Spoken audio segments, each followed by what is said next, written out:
the mustache? Is there a story behind it? Maybe you'll find out. Maybe you won't. I don't know. That's the elegance of having a mustache. You just don't know what's going to happen. No kind of bet or quarterback bonding or anything like that? It's like the QBRV. You guys just don't know.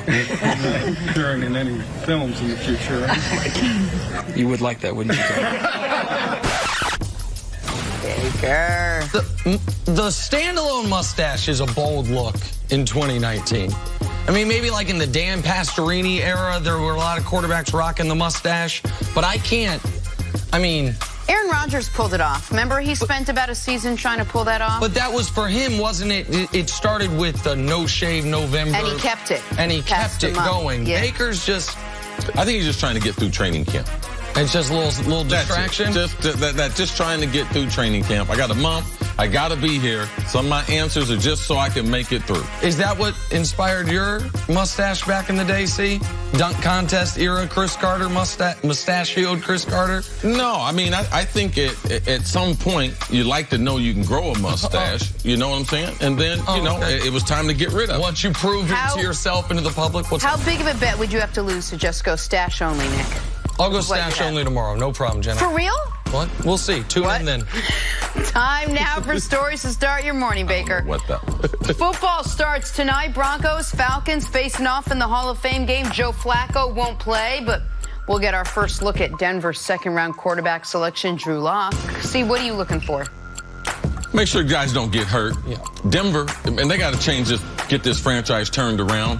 Got a lot of young players playing. They should build off the rookie running back they had last season, build off of him, try to rebuild that offensive line, play to that defensive front that they have there. Atlanta, man, Atlanta's trying to get back into the playoffs. Matty Ice talks about he's having a good camp. Julio's not going to play throughout the preseason. I'm going to try to get some scoop.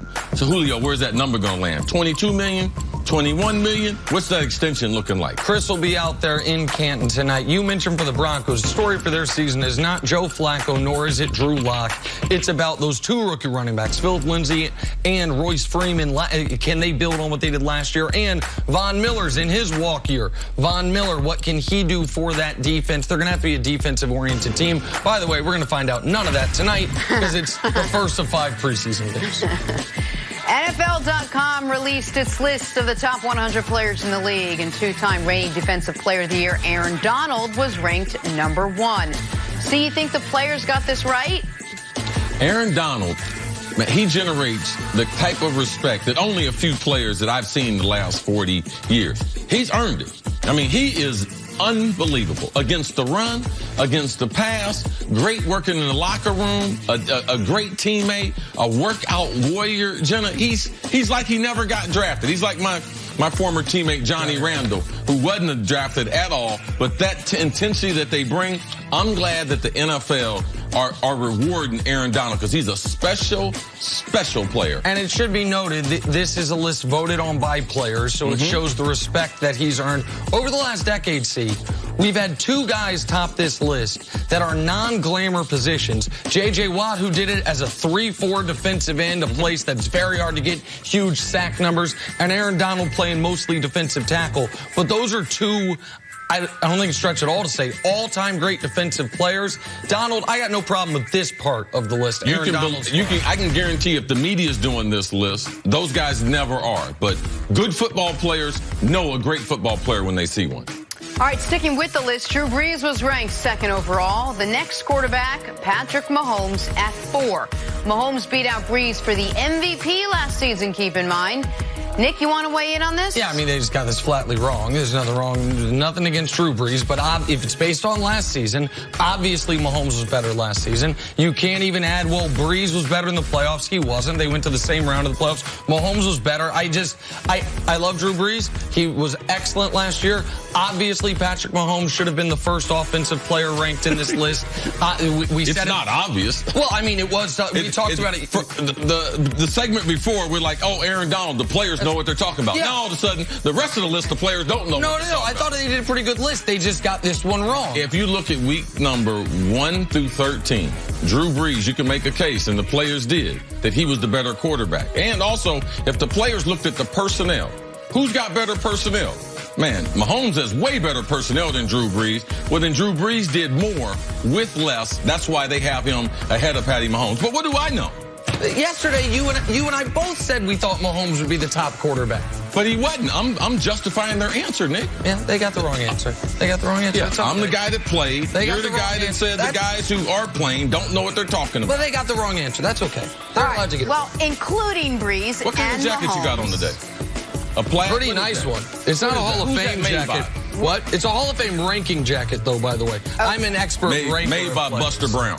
Okay. All right, including Brees and Mahomes, there are 15 total quarterbacks in the top 100, none of whom are Dak Prescott. Did they get this right? That is a huge fall from just 2 years ago when he was ranked the 14th best player in the entire NFL in the same players poll. We're still waiting to see what the Cowboys decide to do with Dak's contract. But, Nick, what does this tell you about Dak? That the players voting on this think what I believe the general public mostly thinks about Dak, which is he is a league average NFL starter. That his best traits are the intangible leadership and the availability, and that as a passer he's limited. And that, I mean, if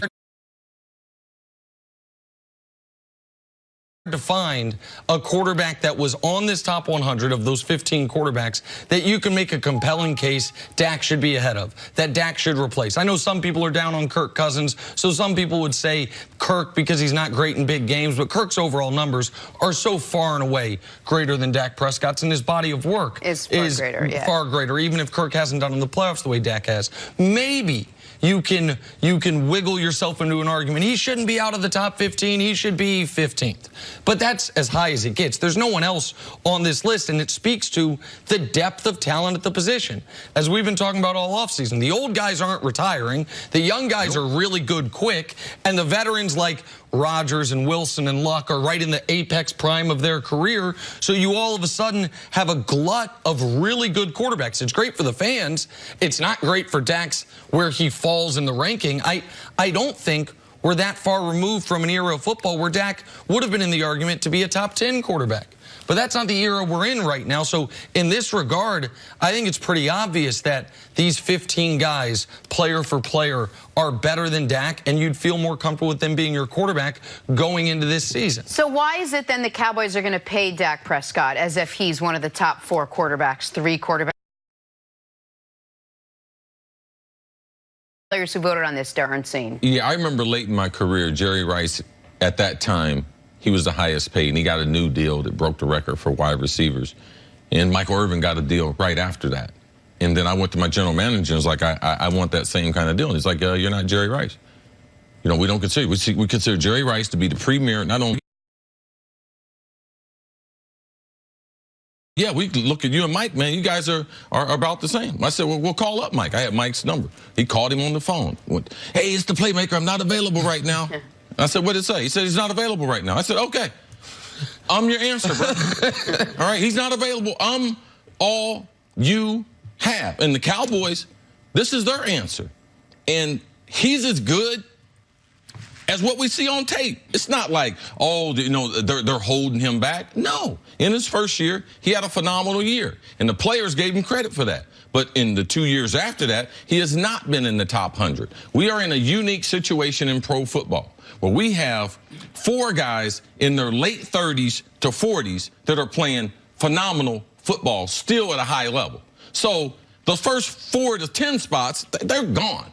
So now we got these young players that are coming in, and they're playing great football immediately. In their first 4 years, they're playing MVP caliber football. So now a guy like Dak, where we're throwing the ball league-wide 65% of the time, he's on a grinded out, 3 all-pro offensive linemen, a great running back, a good defense. The players see that. So Dak, he's going to have a hard time moving up. He has a hard time throwing the ball. If they take away the running game, he has a hard time throwing. The players realize that. There are too many guys in 2019 that throw the ball down the field with precision that I could say, if they were on the Dallas Cowboys, are the Dallas Cowboys better?